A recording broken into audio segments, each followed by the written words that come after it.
इब्रानियों की पत्री 11 अध्याय उसके 32 पद से लेकर 40 पद तक। जैसा कि कल भी हमने परमेश्वर के वचन में से जाना था कि किस तरीके से विश्वास रखने वाले उन आशा की हुई वस्तुओं को पाते रहे। बहुतों ने तो उन आशा की हुई वस्तुओं को पा लिया, लेकिन बहुतों को वो आशा जिन पर उन्होंने रखी वो चीज़ें नहीं मिली। लेकिन इसके बावजूद भी ना मिलने पर भी उन्होंने अपने जीवन की आखिरी सांसों तक विश्वासी ही रहे, विश्वास से वो पीछे नहीं हटे। इसलिए अब आगे पढ़ते हैं 32वें पद में। अब और क्या कहूँ, क्योंकि समय नहीं रहा कि गिदोन का और बाराक और शमशून का और यिप्ते का और दाऊद का और शमूएल का और भविष्यवक्ताओं का वर्णन करूं। यानी कि किन किन का वर्णन परमेश्वर के वचन के द्वारा किया जाए।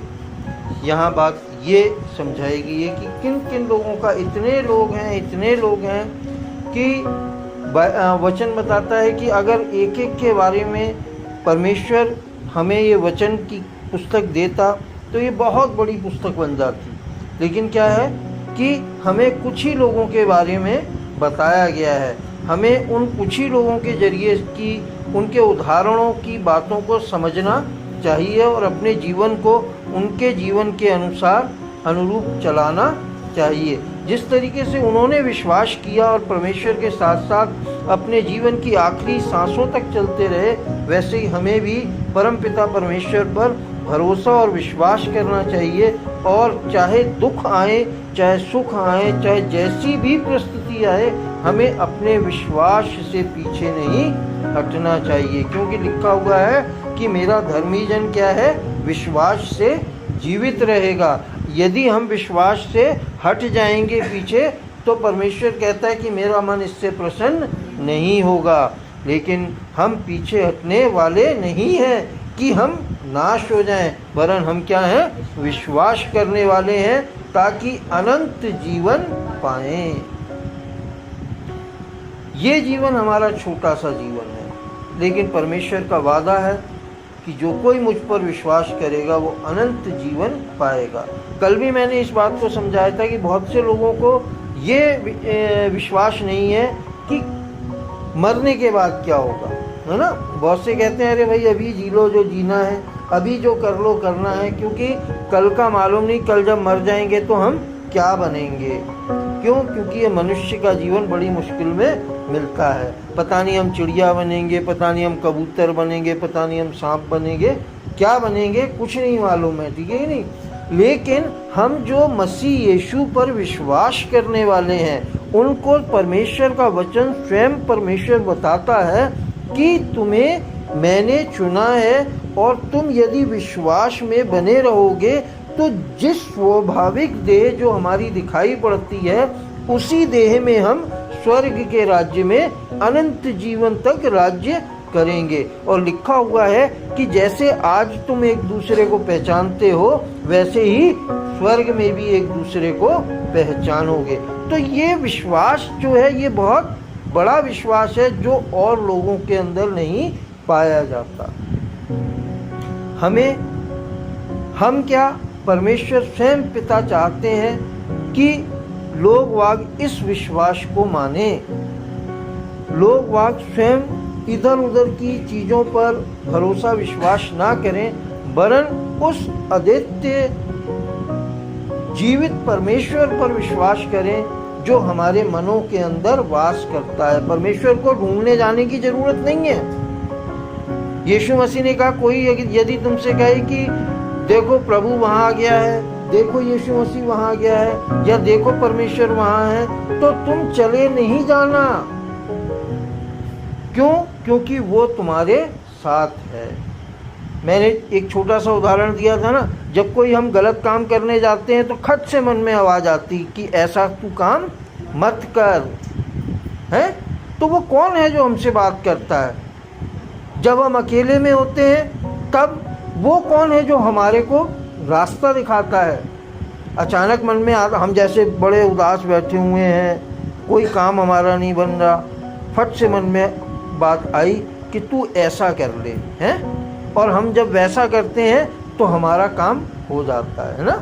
तो ये कौन है जो हमसे बातें करता है? ये वही परम पिता परमेश्वर है, उसका आत्मा है जो हमारे अंदर बसा हुआ है। आज भी प्रभु का वचन मैंने दिया था गुड मॉर्निंग मैसेज में कि हम जब परमेश्वर के वंश कहलाते हैं, जब हम परमेश्वर का अंश कहलाते हैं, जब हम परमात्मा की आत्मा के द्वारा चलते हैं, तो हम उस परमात्मा पर क्यों नहीं भरोसा और विश्वास रखते हैं जो सदैव हमारे साथ रहता है। इधर उधर मंदिर में नहीं रहता, इधर उधर चर्च में नहीं रहता, इधर उधर गिरजाघर में, इधर उधर मस्जिद में कहीं नहीं रहता। वो हमारे अंदर रहता है और सदा हमें बुराई करने से रोकता है। वो ये चाहता है कि जिस मनुष्य को मैंने भले कामों के लिए सिरजा, वो ही भलाई के काम मनुष्य करता रहे। लेकिन मनुष्य क्या करता है? हमेशा बुराई में फंसता चला जाता है।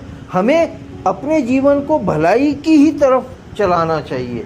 यदि हम भलाई की तरफ चलाएंगे, यदि हम अच्छाई की तरफ चलाएंगे, तो परमेश्वर इन बातों से प्रसन्न होता है। और जब परमेश्वर पिता प्रसन्न होता है तो ये जीवन ही क्या, हमें अनंत जीवन का सुख वो देता है। उसका वादा है कि मैं, यदि तुम मेरे पर विश्वास रख के चलोगे तो अनंत जीवन पाओगे और मैं तुम्हारे सारे आंसुओं को पोंछ डालूंगा। अब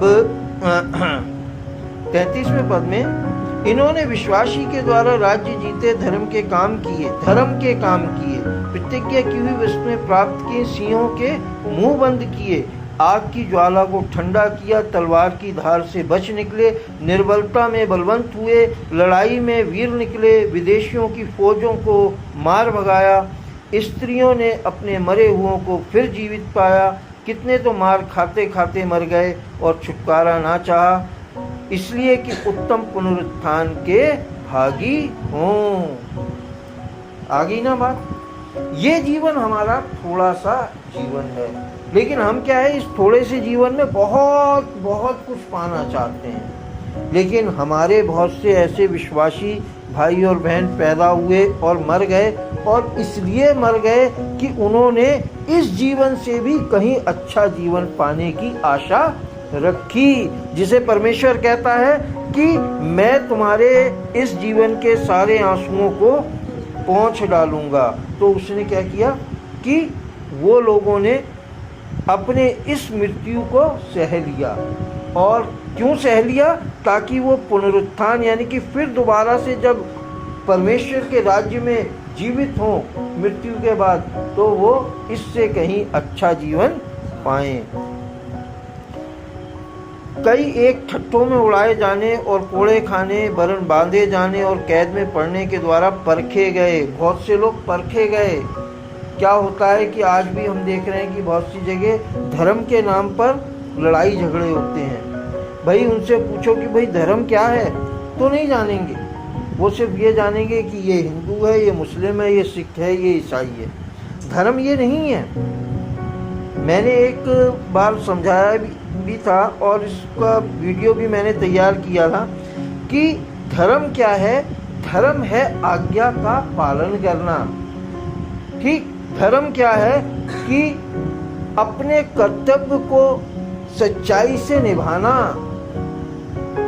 हमारे जीवन में हम कई महान पुरुषों के बारे में सुनते और पढ़ते भी हैं, चाहे वो जैसे भी उनके जीवन रहे हो, लेकिन हम उनकी अच्छाइयों के बारे में जानते हैं। श्री राम ने क्या किया कि श्री राम ने अपने पिता की आज्ञा का पालन किया। ये धर्म का काम किया। ठीक, ये धर्म का काम किया उन्होंने। वो अपने पिता की आज्ञा के कारण वनवास चले गए, ये धर्म का काम हुआ। आज क्या है, लोग वह शपथ खाते हैं कि हम लोगों की भलाई करेंगे, नेता बन जाते हैं, राजनेता, मंत्री, बड़े बड़े पद पा लेते हैं कि हम लोगों की भलाई करेंगे, लेकिन क्या है, सिर्फ वो अपना ही पेट भरते हैं। तो ये क्या धर्म का काम हुआ? ये धर्म का काम नहीं हुआ। जब आप उस शपथ खा रहे हो और आप फिर गलत कर रहे हो, तो क्या धर्म पे चल रहे हो? फिर आप कह रहे हो कि हम तो बहुत धर्मी हैं, हम तो हिंदू हैं, हम मुस्लिम हैं, हम सिख हैं, हम ईसाई हैं। भाई धर्म जो है कायदे से, धर्म है आज्ञा का पालन करना, धर्म है कर्तव्य का पालन करना, धर्म जो है अच्छे कर्मों को करना ही कहलाता है, सच्चाई पे चलना ही धर्म कहलाता है। बाकी का आप कहें कि लोगों का कत्ल करें, आप लोगों को मारें, लोगों को काटें, लोगों से लड़ाई झगड़ा करें और आप कहें कि मैं धर्मी हूं, हैं? तो ये धर्म नहीं है। कोई भी धर्म ये नहीं कहता है कि एक दूसरे को मारो, काटो, ये करो। लेकिन जो बुरे, जो दुष्ट लोग होते हैं वो अपने आप को धर्मी दिखाते हैं, और दुष्ट लोग क्या करते हैं कि जो सच्चे लोग होते हैं उन लोगों से बदला लेते हैं। कहते हैं अगर तू धर्मी है तू ये कबूल, अगर तू धर्मी है तो यहाँ वचन हमें यही बता रहा है कि बहुत से क्या हुए कि ठट्टों में उड़ाए गए, कोड़े खाए उन्होंने, वरन बांधे जाने और कैद में पड़ने के द्वारा परखे गए, पत्थरवाह किए गए, आरे से चीरे गए, उनकी परीक्षा की गई, तलवार से मारे गए, वे कंगाली में और कलेश में और दुख भोगते हुए, भेड़ों और बकरियों की खालें ओढ़े हुए इधर उधर मारे फिरे, और जंगलों और पहाड़ों और गुफाओं में और पृथ्वी की दरारों में भटकते फिरे। संसार उनके योग्य ना था, और विश्वासी के द्वारा इन सब के विषय में अच्छी गवाही दी गई, तो भी उन्हें प्रतिज्ञा की हुई वस्तु ना मिली। आज भी क्या है कि मसीही समाज के लोगों को धर्मांतरण के परिवर्तन यानी कि धर्म परिवर्तन कराते हैं। ये कहते हैं अरे भाई धर्म है क्या, इस बात को तो समझो, धर्म का तो कभी परिवर्तन हो ही नहीं सकता। धर्म की अगर परिभाषा कोई जानता है तो धर्म को जानता पहचानता है, वो मानता है कि धर्म जो है सच्चाई पे चलना है, धर्म जो है अपने बड़ों की आज्ञा का पालन करना है, धर्म जो है शपथ का पालन करना है, कर्तव्य का पालन करना है, लोगों के लिए भले कामों को करना है, लोगों के लिए अच्छाई को उत्पन्न करना है, ना कि बुराई को। धर्म वो है। लेकिन लोग वाग इस धर्म को नहीं समझते और तरह तरह के धर्म की बातें करते हैं कि हम ये हैं, हम वो हैं, हम फलाना हैं, हम ढिमकाना है, और आपस में लड़ते और झगड़ते हैं। और यही वचन बताता है कि इस कारण से बहुत से विश्वासी लोगों ने अपने जीवन को खो दिया। लोगों की ताड़नाएं सही, लोगों ने उन्हें मारा, पत्थरवाह किया, लोगों ने उन्हें आरे से चीर दिया। आज भी हम देखते हैं कि बहुत सी जगह मसीह लोगों को, ईसाई लोगों को, मुस्लिम लोगों को, हिंदू लोगों को, भाई यहाँ ईसाई और मुस्लिम लोगों को लोग मार देते हैं, बाहर के मुस्लिम देशों में हिंदू लोगों को, ईसाई लोगों को मार देते हैं। बराबर बात हो जा रही है। क्या तुम धर्मी हो, क्या वो धर्मी है? भाई प्रभु की नज़रों में अगर वचन अनुसार देखा जाए तो कोई भी धर्मी नहीं है। धर्मी कौन है? जो प्रेम के रास्ते पे चलता है। धर्मी वो है जो धर्म के यानी कि विश्वास के रास्ते पे चलता है, अच्छाई के रास्ते पे चलता है, सच्चाई के रास्ते पे चलता है और भलाई के रास्ते पे चलता है। धर्म ये रास्ता दिखाता है। लेकिन लोग बाग इन बातों को नहीं मानते और दूसरों की तरह तरह की बातों में फंसते हैं। लेकिन जो लोग दुख उठाते हैं और धर्म की रास्ते पे चलते हैं, लोगों से मार के बदले मार नहीं डालते, गाली के बदले गाली नहीं सुनते यानी कि जवाब देते, आपका कोई सताता है तो उल्टा उसे नहीं सताते, बल्कि वो सब कुछ सह लेते हैं। क्यों? क्योंकि वो जानते हैं कि हम अगर इनके समान बन गए तो क्या होगा कि हमारा भी नाश हो जाएगा। वो लोग जो ऐसा विश्वास रखते हैं, सच्चे विश्वासी वो हैं, क्योंकि वो इस थोड़े से समय के जीवन को जो दुखों से भरा हुआ है व्यर्थ समझते हैं। जानते हैं कि आज अगर हम मर जाएंगे तो हम अगर अच्छे रास्ते पे चल रहे हैं, अगर हम सच्चाई में चल रहे हैं, अगर हम भलाई में चल रहे हैं तो हमें युगानुयुग परमेश्वर के साथ राज्य करने का मौका मिलेगा। लेकिन जो लोग कहते हैं बुराई पे चल रहे हैं, वो जानते हैं। क्यों? क्योंकि स्वर्ग, नरक और आपका अच्छी जगह बुरी जगह, ये सब इंसान जानते हैं, लेकिन इसके बावजूद भी कुछ बुरा ही करते हैं। और वो जानते हैं कि हमारी बुराई का अंत यही होगा कि हमें जहन्नम की आग में डाला जाएगा, हमें नरक में डाला जाएगा, हमने जो जो किया है, लेकिन फिर भी वो अच्छे काम नहीं करते हैं। तो ऐसों के लिए बुराई ही मिलेगी उनको। लेकिन जो परमेश्वर पर विश्वास करते हैं और अच्छाई पे चलते हैं, उन्हें जीवन के अंत तक, अनंत जीवन तक भलाई और अच्छाई मिलेगी। उनके सारे आंसू परमेश्वर पोंछ डालेगा। 40वें पद में देखते हैं, क्योंकि परमेश्वर ने हमारे लिए पहले से एक उत्तम बात ठहराई कि वे हमारे बिना सिद्धता को ना पहुँचें। जब परमेश्वर इस संसार को देखते देखते देखते देखते नाश करेगा, जब यहाँ कोई भी धर्मी, अभी फिर भी बहुत से धर्मी लोग बचे हैं, अभी इस संसार में बहुत से अच्छे लोग बचे हैं जिनके कारण ये संसार चल रहा है।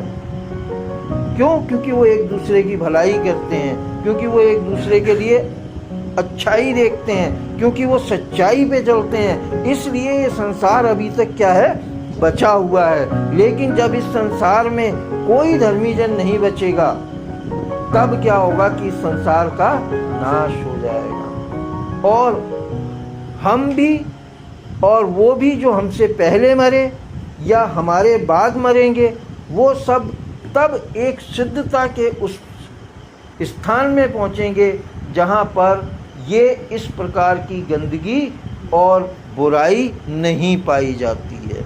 40वां वचन यही समझाता है, क्योंकि परमेश्वर ने हमारे लिए पहले से एक उत्तम बात ठहराई है कि हमारे बिना सिद्धता को ना पहुँचे। परमेश्वर भी इस बात के उसमें देख रहा है। इस बात को परमेश्वर भी बड़े जिसे कहा जाए मन से देख रहा है कि लोग वह क्या क्या कर रहे हैं। जो अच्छाई कर रहे हैं वो अच्छाई का फल पाएंगे, जो बुराई कर रहे हैं, जो मारकाट कर रहे हैं, उनको मारकाट का ही फल मिलेगा। क्योंकि सब जानते हैं कि नरक और स्वर्ग सब है। इंसान को इस जीवन में और अपने आने वाले जीवन में भी सब कुछ झेलना पड़ता है। तो इसलिए प्रभु के वचन के पढ़े और सुने जाने पर बहुतायत से आशीष हो, और प्रभु हमें अपने विश्वास में, अपने प्रेम में, अपनी सच्चाई में, अपनी भलाई और अच्छाई में दिन प्रतिदिन आगे बढ़ाता चला जाए। आमीन, आमीन, आमीन। प्रभु यीशु मसीह के नाम में।